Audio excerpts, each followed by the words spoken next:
રાધે રાધે, જય સિયારામ.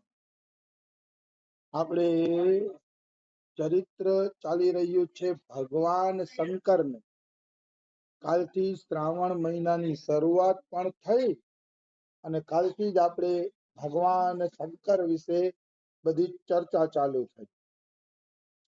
શંકર ભગવાન છે ને એ એવા દેવ છે કે જે સતત કૃષ્ણની પ્રીતિ માટે જીવે છે.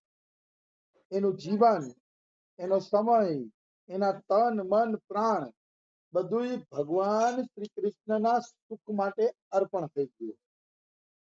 નિશ્ચિત એમાં કોઈ એટલે કોઈ પણ પ્રકારની શંકા નથી. ભગવાન શિવ એટલે કૃષ્ણના સુખનું બીજું સ્વરૂપ, મતલબ કૃષ્ણના સુખ માટે જ જીવે છે. બ્રહ્મ વૈવર્ત પુરાણમાં એવી કથા આવે છે કે શિવજી કહે છે કે મને છે ને ધતુરાનું ફૂલ જ ચડાવજો. તો કે કેમ? ધતુરાનું ફૂલ તો નકામું છે. તો કે નકામું છે એટલે જ મને ચડાવજો, કે તમે નકામું ફૂલ ધતુરાનું મને ચડાવો તો સારા સારા ફૂલ મારા કૃષ્ણને અર્પણ થાય. પછી શિવજી કહે છે કે હું શમશાનમાં જ રહીશ. તો કે અરે બાપ રે, શમશાનમાં શા માટે રહ્યો છો? શમશાનમાં થોડું રહેવાય. તો કે હા, હું શમશાનમાં રહીશ તો મારો કૃષ્ણ સારા સારા મહેલોમાં રહેશે. જો બધા ભક્તો મને હારા હારા મહેલ આપશે તો મારો કૃષ્ણ ક્યાં રહેશે? પછી શિવજી કહે છે કે હું વાઘનું ચામડું જ વસ્ત્ર રૂપે પહેરીશ. તો શિવના ભક્તો કહે છે અરે પ્રભુ, અહીંયા કઈ વસ્ત્રનો તૂટો નથી, તમને નવા નવા વસ્ત્ર આપશે. તો કે નહીં, હું વાઘનું ચામડું જ પહેરીશ. હારા હારા વસ્ત્ર પહેરીશ તો મારો કાનુડો શું પહેરશે? એક એક વાતમાં કૃષ્ણના સુખનું ચિંતન. એક એક વાતની અંદર બ્રહ્મ વૈવર્ત પુરાણની અંદર આ અધ્યાય વિસ્તારપૂર્વક અને સુંદર રીતે સમજાવવામાં આવ્યો છે. મતલબ શિવજી ગોપી છે ભાઈ, ત્રિલોચના ગોપી છે. કારણ કે ગોપી જ કૃષ્ણને આવો પ્રેમ કરી શકે, ગોપી જ કૃષ્ણના સુખ માટે આવી રીતે જીવી શકે, બીજા કોઈનું કામ નથી. એટલે શિવજી ત્રિલોચના ગોપી છે અને નરસિંહ મહેતાને એ ત્રિલોચના ગોપી જ રાસલીલામાં લઈ ગઈ. જે નરસિંહને રાસ દેખાડી શકતી હોય એ ગોપીના હૃદયમાં કૃષ્ણ પ્રત્યે કેટલો પ્રેમ હશે એનું વર્ણન કરવું કદાપી સંભવ નથી. આવી વસ્તુ છે. એટલે મહાદેવને કોઈ નાનો માનવાની જરૂર નથી. મહાદેવ ભગવાન પણ છે. સેવક સ્વામી સખાસી પી કે, સેવક છે, સ્વામી છે, સખાઈ છે. એનો ને ભગવાનનો સંબંધ જ અનેરો છે. એ સંબંધનું મૂલ્યાંકન આપણે કરી જ ન શકીએ. ઘણી વખત ઘણા સંબંધ એવા હોય છે કે એનું નામ નથી હોતું પણ મીઠા બહુ હોય છે. એવો કોઈ શંકા નથી. દાખલા તરીકે મારા ગુરુ હારે કે મારો રમેશ બાબા હારે જે સંબંધ છે ને એને હું ગુરુ કહું, શું કહું? ક્યારેક ગુરુ રૂપે દેખાય છે, ક્યારેક સખા રૂપે, ક્યારેક મિત્ર રૂપે, ક્યારેક ગુરુ પોતાના રૂપે દેખાય છે. ઘણા સંબંધનું કોઈ નામ નથી પણ મીઠા બહુ છે. બસ એની ગુરુની યાદ આવે તો મન પ્રફુલ્લિત થઈ જાય, આનંદિત થઈ જાય કે ગુરુ છે ને, આપણે કઈ ચિંતા કરવાની જરૂર નથી. યાદ આવતા જ મન પ્રફુલ્લિત થઈ જાય. એટલે ઘણી વખત એવા સંબંધ હોય છે કે જેનું કોઈ નામ હોતું નથી પણ એ મીઠા બહુ હોય છે. પણ એ અલૌકિક સંબંધની વાત કરું છું, હું લૌકિક નાતાની વાત નથી કરતો. અલૌકિક સંબંધ કે જે આપણે ભક્તિ માર્ગમાં આગળ લઈ જાય છે, એ અલૌકિક સંબંધનું નામ કોઈ હોતું નથી પણ મીઠા બહુ હોય. ઘણા ગુરુ ભાઈ બહેનો કે જેમને મેં જોયા નથી પણ મારી યારે ફોન ઉપર સત્સંગમાં પ્રશ્ન પૂછતા હોય, હું જવાબ દેતો હોય તો મને એક મીઠો મીઠો આનંદ આવતો હોય.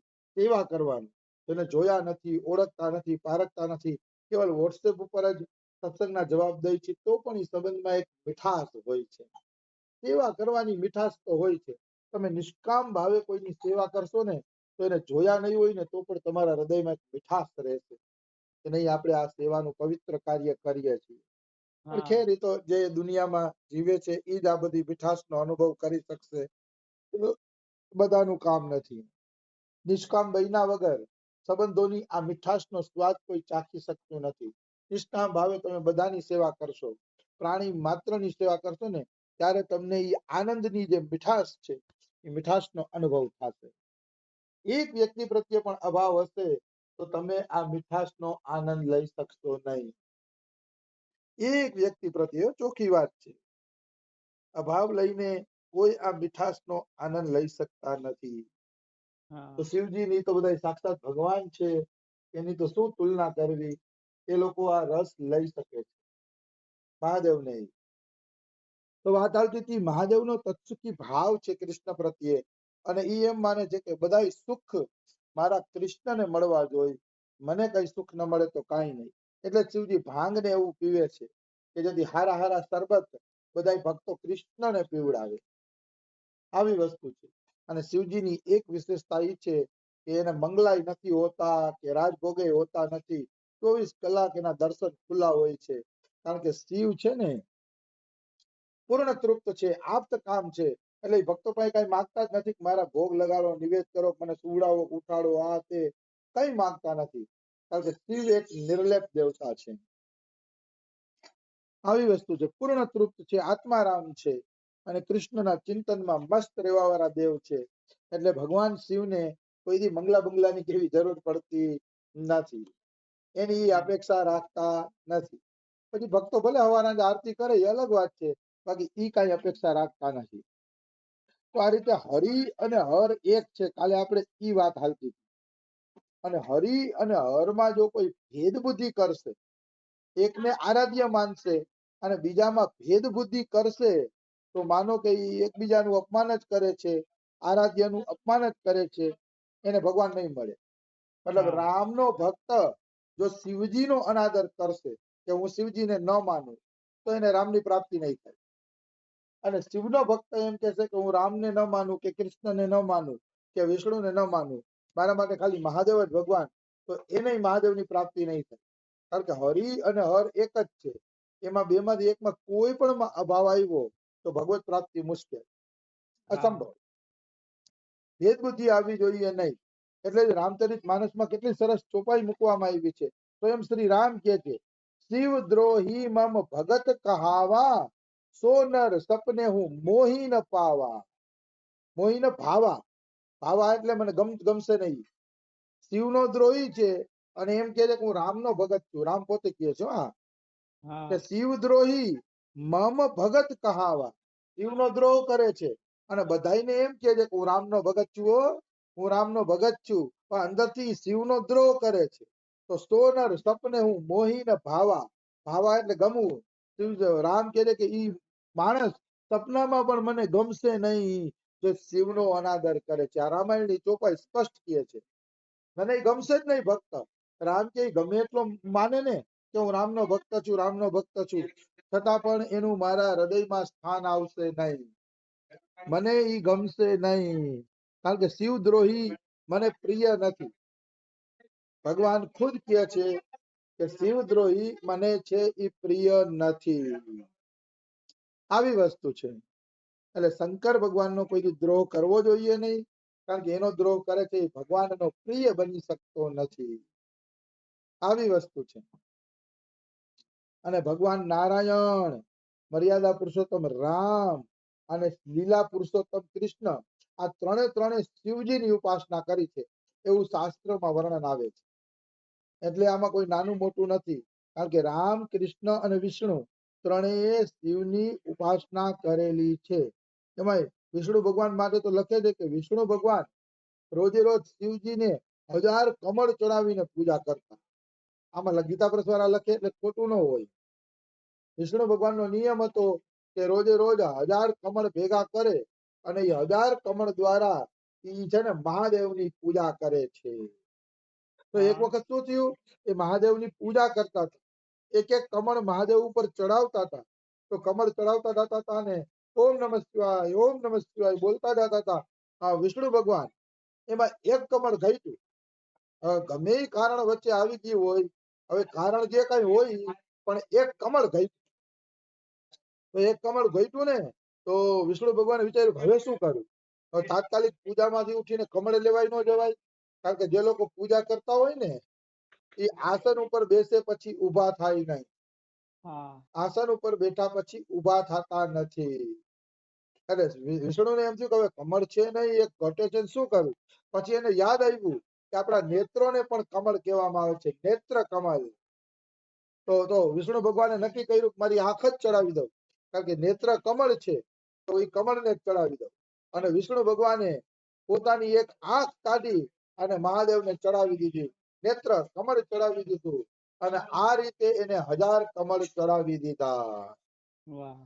આ રીતે એને 1000 કમળ ચડાવીને ભગવાન શિવની પૂજા કરી.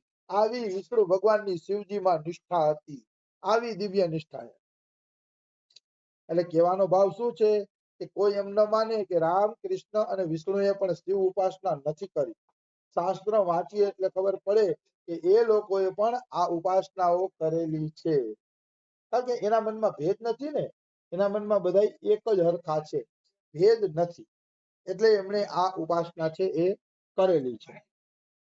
આવી વસ્તુ છે. તો સ્વયં વિષ્ણુ ભગવાને પોતાનું નેત્ર કમળ ચડાવીને એ છે શિવ ઉપાસના કરી.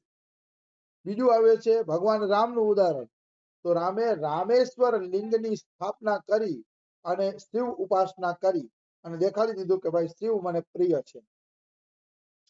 જ્યારે રામ રામેશ્વર પહોંચ્યા ત્યારે સેતુ બાંધવાનું નક્કી થઈ ગયું. લંકા સુધી સેતુ બંધાશે, પણ રામની ઈચ્છા હતી કે સેતુ બાંધ્યા પહેલા હું મારા મહાદેવનું ભજન કરું, મહાદેવની ઉપાસના કરું, મહાદેવની પૂજા કરું. એવી એને ઈચ્છા થઈ ગઈ.